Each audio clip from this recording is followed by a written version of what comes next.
Row 18, plot 20. Hey everybody, welcome to Now It's Dark. I'm Jim with another movie review. This is for a 2023 film called Ripper's Revenge. It's 1 hour and 25 minutes, and it has a 4.6 star rating, but it's fairly new. So there's only about 100 reviews on IMDb, and that's the source that I use for all my movie information when I do these reviews. So this movie is about Jack the Ripper, and I have a soft spot in my brain for Jack the Ripper stories. As a kid, I used to read books that involved Jack the Ripper and books like Sherlock Holmes and things like that. So I've always been kind of interested in that time period, and I do like movies that take place in that time frame. I just think that, all of that setting and the dark, brooding, wet London-esque or Paris or wherever they are, scenery is always kind of intriguing.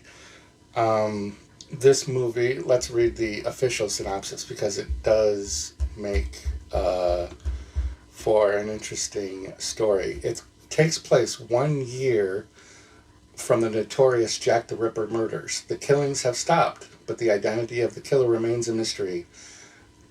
Down-at-heel newspaper reporter Sebastian Stubb has moved on to reporting on other scandals, but when a new Ripper letter appears on his desk and the killings start again, he unwittingly finds himself at the center of a new mystery. Has the Ripper returned, or is it a copycat killer, or something else entirely? So, Sebastian Stubb was played by Chris Bell. Rachel Warren plays Iris, and Iris would be his girlfriend. And a character named Lenny was played by Raffi Bird. And Carl Wharton played Chief Inspector Wingate. Those are the main characters. It was written and directed by Steve Lawson. And while the story itself is pretty slow moving, it wasn't horrible. It does begin, the movie opens with kind of a very artistic nude bathtub scene, but if you are triggered by self-harm and images of self-harm and suicide, be fair warned that happens relatively early in this movie. I do like to give that trigger warning out because it can be, kind of like PTSD moment for anyone who has gone through that. I liked the movie overall. I think the acting was good, the setting was good, like the mood for the time was set well by the locations that they filmed, and all of the actors were good in this movie. You have to kind of get used to that Cockney accent because it's very heavy. And the word bollocks was used by Stubbs 7 times through this movie. I ended up starting a bollocks count sheet on my note card because I love the word bollocks, and I love it when John Constantine says it in anything. If you're familiar with that character from DC Comics, says it. And so every time Sebastian Stubb said bullocks, I did a little hash mark on my card here. 7 times. So he didn't, the synopsis says that he got a new Ripper letter on his desk, but it wasn't really on his desk, it was in his purse, his little man bag, his satchel.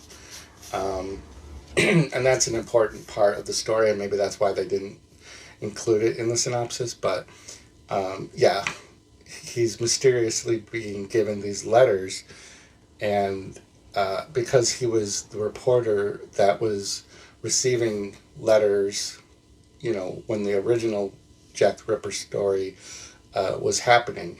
And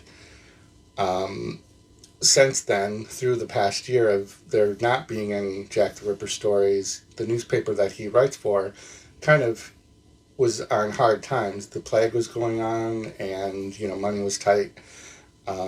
His significant other, Iris, is a lady of the night, a streetwalker, a hooker, prostitute, whatever you want to call it.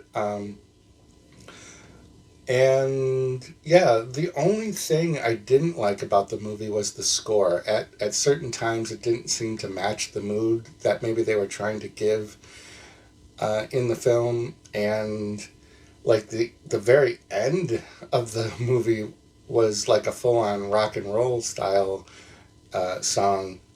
So it was a little inconsistent. But that's like a minor nitpick. I think overall the movies are pretty good if you're a fan of Jack the Ripper and things like that. There's twisty twists at the very end. There's a couple of twists and character reveals, and we find out more about the Jack the Ripper storyline that's going on in this. And again, the acting was really, really good. I was happy. I was kind of at first thinking that this was going to end up being like a low-grade story and acting, but it turned out to be quite the opposite, so I was happy about that. Other than just that minor thing about the music and then the trigger warning for the self-harm, you could skip past the opening sequence and still enjoy this whole movie. So if you do go on to watch this, come back and leave a comment down under this video and hit the like button so people know to watch this review, and let me know what you think. So have your dream, go on.